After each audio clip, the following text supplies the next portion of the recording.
New this morning, a stunning new report on job losses impacting the nation's economy. It says DOGE-related cuts within the federal government are behind nearly half of all job cuts in the United States so far this year. More than 280,000 layoffs in all.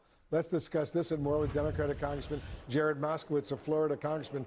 Thank you so much for joining us. I know you were what's being described as the first Democrat to join the so-called DOGE caucus. You said you believe in, quote, streamlining government processes and reducing ineffective government spending. Is that what you've seen? And have these cuts been good for the country so far?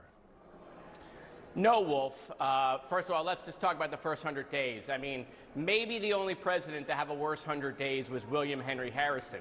I mean, it's just been absolutely disastrous. First of all, the DOGE caucus in Congress is dead. It's defunct. It met twice. I was there and never met again. They weren't included in any conversation. So the DOGE caucus in Congress officially dead. DOGE of the executive branch, a complete failure. They have not met their goals by 85%. And they didn't do any efficiency. Nothing in government is more efficient. They just did dog. They forgot the E part. And so it's been a complete and utter failure. That's why Elon's had to run away back to his company. He's ruined his name, he's ruined his company, and he's gone on to ruin the federal government. And so look, consumer sentiment is down to the lowest level to 1990. GDP obviously is underwater, completely reversed. The tariffs are the biggest man-made economic disaster of the modern era. Strong words indeed, Congressman. We've also learned that the U.S. economy contracted during the first 3 months of this year. That's the worst showing since 2022. Many economists blame President Trump's policies, including, of course, his tariffs, the trade war. But the president is pointing the finger at former President Biden. How do you respond to that? I thought Biden was in the basement. Right? I thought Biden didn't have all his faculties, but yet they continue to do this two things with Biden, like, oh, he's slow and he wasn't with it, but yet he's this mastermind. Let's be clear. Donald Trump said this was his stock market in January of this year. January 24th, he put out a nice tweet and said, this is the Trump stock market. And then on April 30th, he put out, this is the Biden stock market. What happened? Oh, it was Liberation Day. Liberation Day. He liberated the American economy of $5 trillion. And so, look, this was a major mistake of theirs. They didn't calculate how this would go. They tariffed the whole world, including the penguins at the same time, friend and foe alike. They didn't do reciprocal. It was more, they can't make all these deals in time because they got to deal with governments that then have to vote on things. And so, yeah, look, they've walked a lot of this back. They've walked it back because they're trying to save the bond market from completely collapsing. And so, look, I want the president to figure a way out of this, right? I don't want the economy to collapse. I don't want the American people to lose money in their pensions and their stock market. I don't want people to be laid off. And so I do want him to find a way out. And if he wants to work with Congress, we can do that. But, you know, Congress took power away. The Republicans took power away to even be involved in tariffs and gave it to the president. So, look, I hope he finds a way out of this for the American people. Let's see if that happens. Congressman, I also want to get your reaction to something President Trump said during a News Nation town hall when asked to name the biggest mistake of his first 100 days. Listen to this. I'll tell you, that's the toughest question I can have because I don't really believe I've made mistakes. You made any mistakes. We're in a transition period. All right, Congressman, no mistakes. What's your reaction? Well, I don't know, Wolf. Is Canada the 51st state? Have you bought a condo in Gaza? I mean, is Greenland part of the United States yet? I mean, I could go on. I mean, clearly the tariffs are the largest mistake that he has made. And by the way, if you listen to Republican podcasts, what they're saying, I think really is true, is that, look, some of their ideas had merit, but the execution of what they did is what has killed all of this. Finding government waste, good idea. Execution, total failure, right? Trying to figure out how to bring jobs back to America, good idea. Execution, total failure. And so it's been the execution of how they've done this. Rather than doing it with a scalpel, they've done it with a chainsaw. And that's what has been the mistake.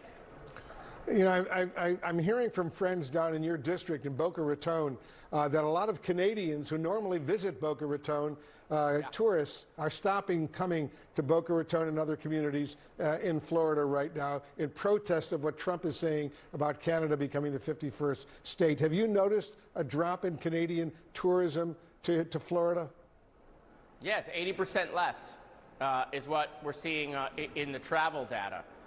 And yeah, they don't want to come.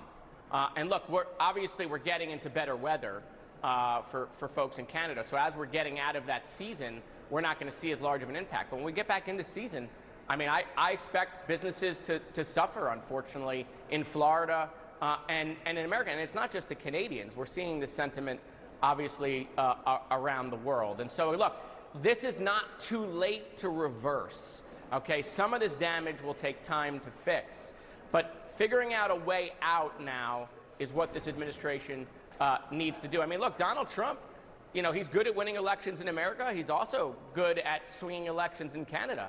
The guy was losing by 20 points, and Donald Trump said, make it the 51st state. And he wound up winning, and the party won the election. And so, look, the Canadians are paying attention to this.